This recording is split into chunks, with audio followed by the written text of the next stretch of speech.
I'm just going out in the garden and stuff. Can you tell? Whatever you're ready. Okay. Thank you very much for doing this interview, Ms. Pauly. I'm going to start off by saying a little oral tape interview, and then I'll start with the questions. Okay. My name is Deanda Johnson. I'm interviewing Miss Alma Stevens Flowers for the African American Oral History Project at the Stevens Family Reunion in Waterford, Ohio, at her home on Stevens Road on August 13th, 2006. And then this is just a reminder for me, if you could please, when I answer a question, like if I say what is your full name, say my name is, like a complete, so we know what the question was in your answer. Okay. Can you please tell me your full name and please spell it? Okay. My name is Alma C.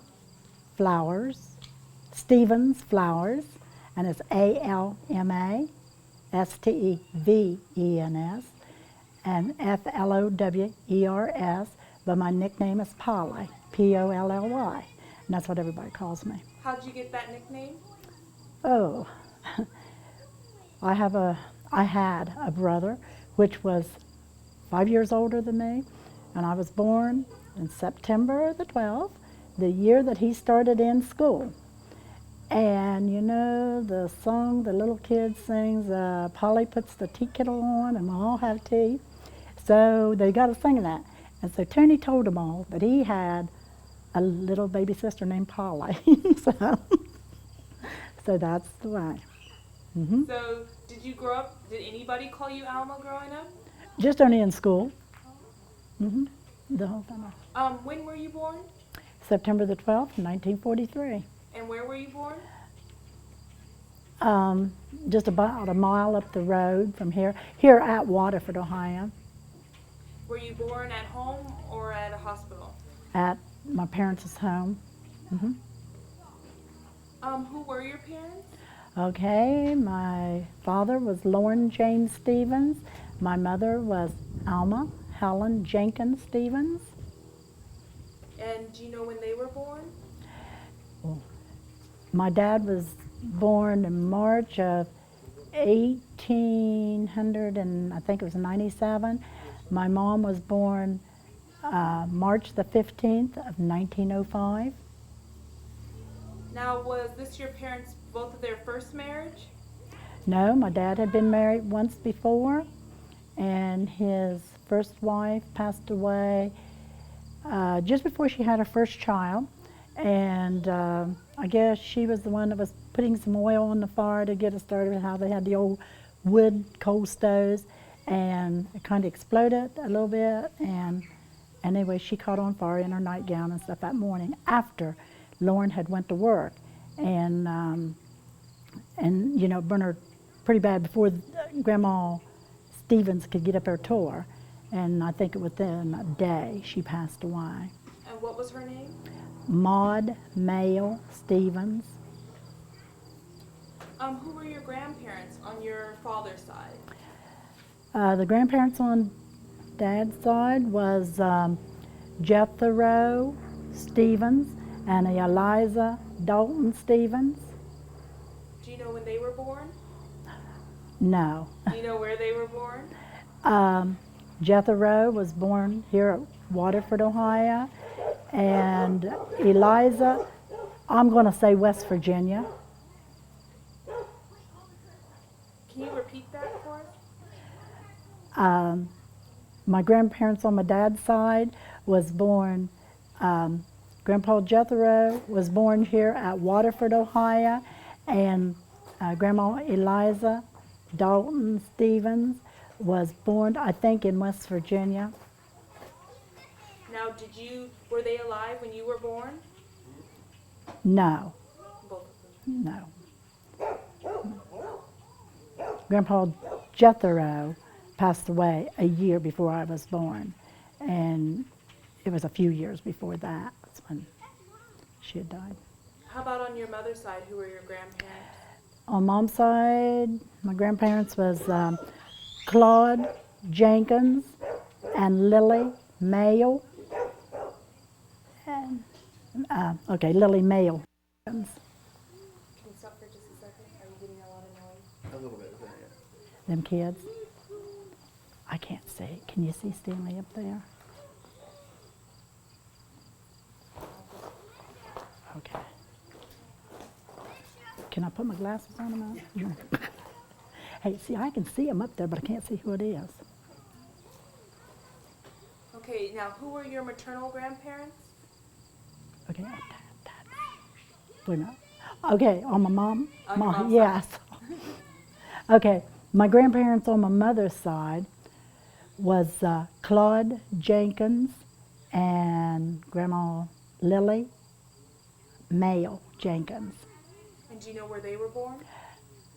Claude Jenkins was born down at Ripley, West Virginia, and Grandma Lily was born out around Grafton, West Virginia.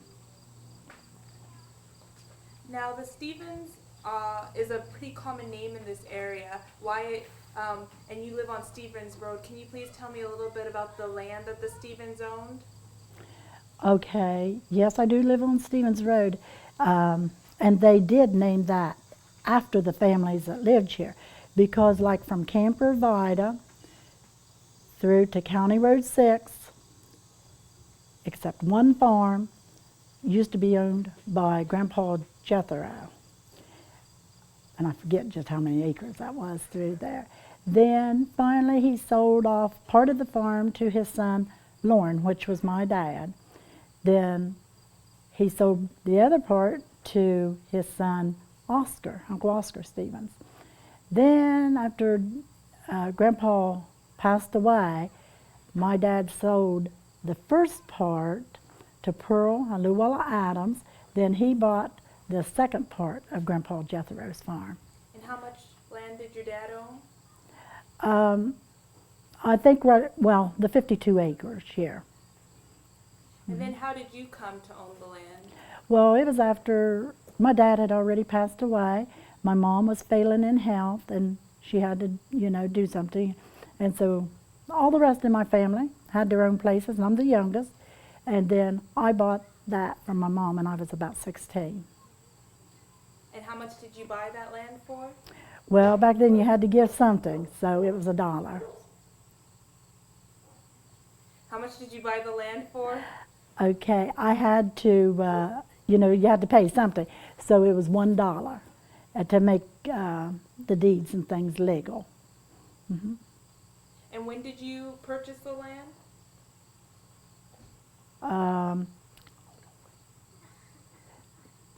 It was the late 1950s, the late 50s, I think.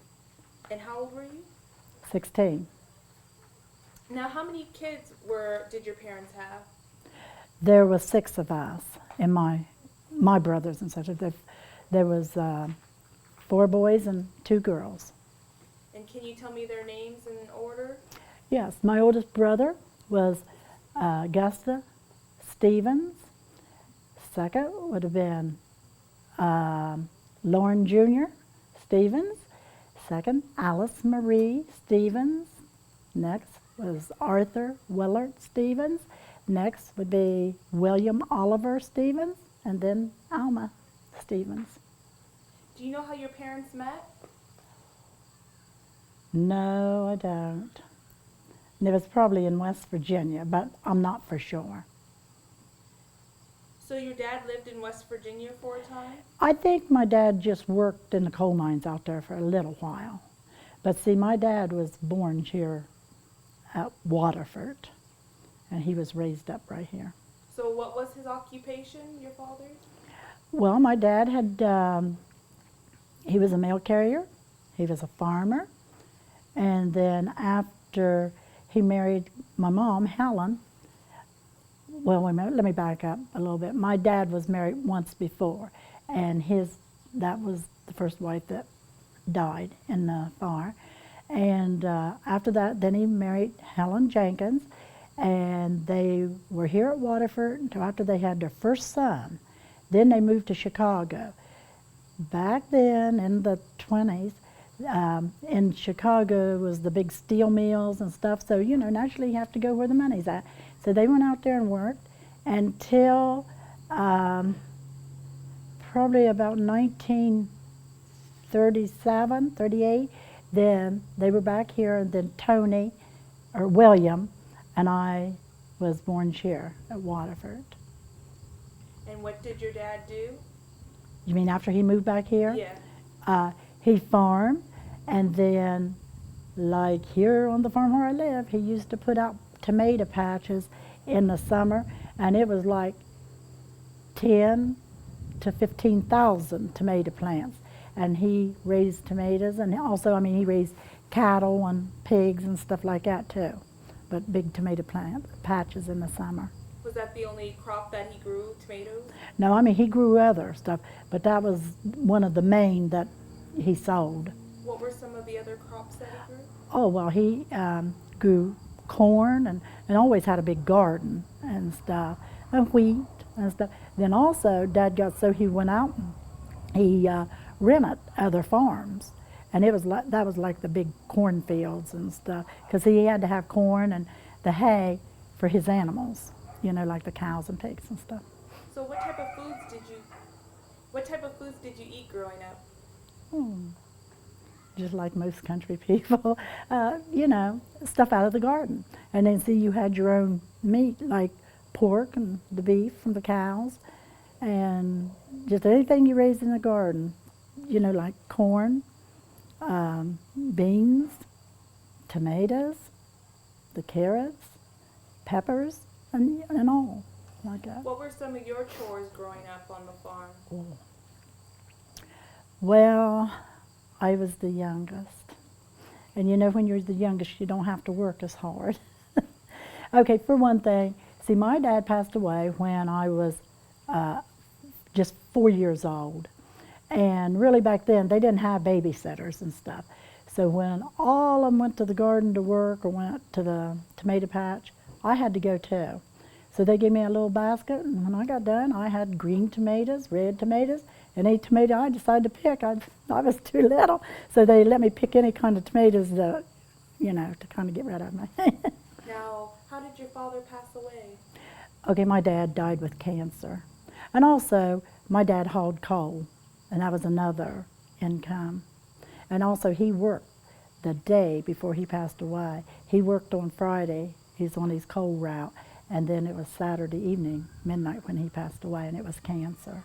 Was he aware that he had cancer? No. It was Friday, well, I guess when he was working, is when he had got some Vienna sausage and, crackers, and he ate that, and he got real sick. And then when they'd called, back then you could have the doctor to come out to the house, and the doctor came out and checked him over and things, and then that's when they decided he had cancer, and then on Saturday night he passed away. Do you remember the doctor's name that treated him? I'm pretty sure it was Dr. Turner or Dr. Demuth. And were they African American or white doctors? No, they were all white. Mm-hmm. So what did your mother do? Did your mother have to work after your father died? Yes, but my mom, she always worked here, right along with my father. My mom was the type in the morning, she'd get up and fix breakfast. It wasn't oatmeal or something like that. She would cook breakfast like, you always had the bacon and toast and eggs and fried potatoes and all that. Then soon as she would get done with that, she would go to the fields. She'd start her dinner, but she would go to the fields, and she would help in the fields with him. Then she'd always get back, because a lot of times he had some helpers.